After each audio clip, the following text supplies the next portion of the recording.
за двата гола.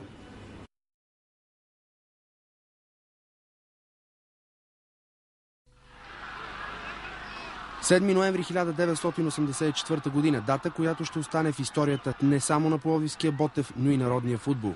40 000 зрители на стадион 9 септември стават свидетели на паметен матч, в който българският отбор побеждава не кой да е, а великия Байерн Мюнхен. Нашите губят като гости първи осминен финал от турнира за носителите на национални купи с незаслуженото 1-4.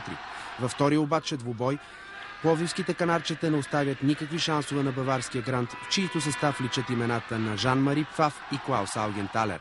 Атанас Пашев открива резултата в 38-та минута след майсторски пробив.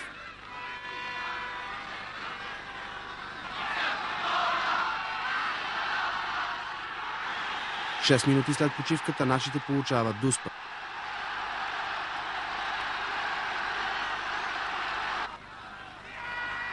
Костадин Костадинов елегантно финтира Пфаф и вкарва втория гол за Ботев. Това кара гостите да треперят до последния съдийски сигнал на италианския рефер Казарин.